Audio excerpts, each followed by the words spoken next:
Sur l'assistanat juridique, il faut dire que c'est un véritable gain de temps pour un chef d'entreprise, pour un entrepreneur soit qui commence ou qui s'est déjà lancé dans ses activités. Et nous abordons ce thème parce que il arrive au cours des échanges dans certains milieux, que certains entrepreneurs s'expriment dans le sens où ils pensent qu'il n'est pas normal pour eux, bien sûr, que de consulter un service juridique, sinon un conseil juridique, parce que les moyens feraient défaut.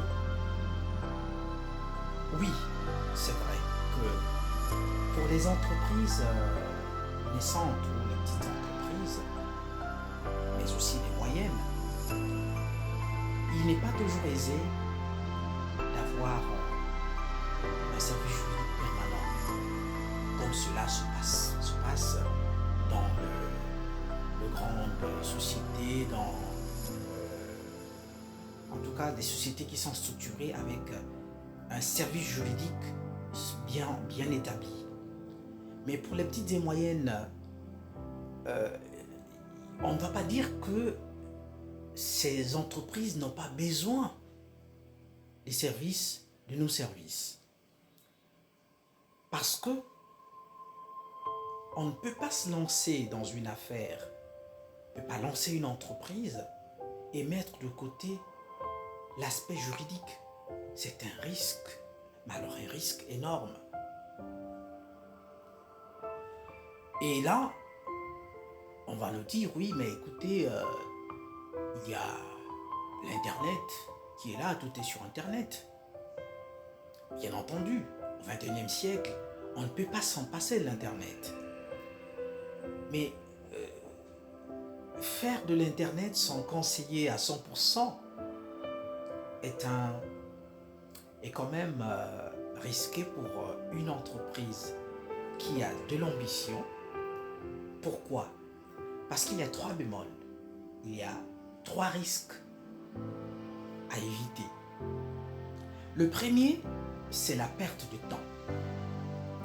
Alors sur Internet, vous avez des milliers d'informations. Vous cliquez licenciement d'un salarié. Vous allez avoir des milliers d'informations sur le licenciement. Comment allez-vous faire ? Comment allez-vous vous en sortir ?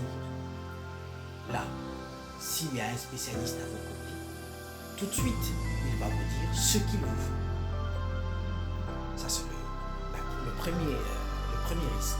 Donc, de perdre du temps en face de milliers d'informations. Le deuxième risque, c'est au niveau de l'erreur, de l'interprétation des textes juridiques, des textes de loi.